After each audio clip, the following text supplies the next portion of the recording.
মুখ বন্ধ, চোখ আছে দেখুন, কান আছে শুনুন। তারপরেও কি আসলে চুপ থাকা যায়? অনেক কিছু দেখে কথা তো বলতে ইচ্ছে করেই। খেলার সাথে রাজনীতি মুস্তাফিজকে নিয়ে আসলে একটা বড় ধরনের জিনিস হয়েছে, যেটা আসলেই ঠিক হয় নাই।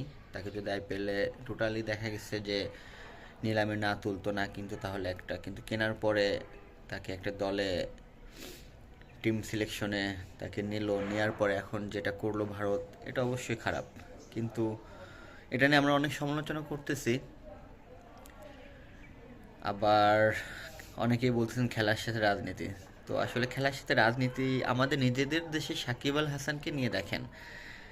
বিশ্বে যার তুলনা হয় না, একজন বিশ্বসেরা ক্রিকেটার, বিশ্বসেরা অলরাউন্ডার, বাংলাদেশের জাতীয় দলের দীর্ঘদিন ক্যাপ্টেন ছিল, বাংলাদেশের জাতীয় দলের একজন অন্যরকম মানে অন্যরকম একজন ক্রিকেটার।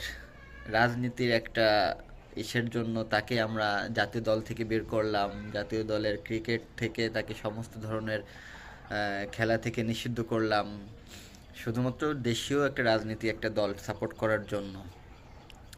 তো সেই ক্ষেত্রে আমরাই আবার এখন সমালোচনা করতেছি যে মুস্তাফিজকে কেন দিলা। আরে ভাই, 3 বেলা আপনারা ইন্ডিয়াকে বয়কট করেন, ইন্ডিয়াকে খেয়ে দিচ্ছেন, দিল্লি খেয়ে দিচ্ছেন, ইন্ডিয়া নিয়ে এত সমালোচনা, ইন্ডিয়া আমাদের এই করবে সেই করবে, আপনারা যে কোনো সময় 7 স্টার খেয়ে দিবেন।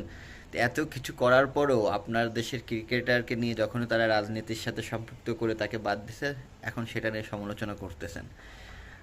আমার নিজের দেশের ক্রিকেটারকে রাজনীতির কারণে নিজের দেশের বোর্ড আউট করে দিল, তাহলে যেখানে দেশের সাথে একটা আহ, মানে বিরোধ, সেখানে আপনার দেশের প্লেয়ারকে না নিয়াতে এত কথা, এত কিছু আসলেই বোধগম্য নাই।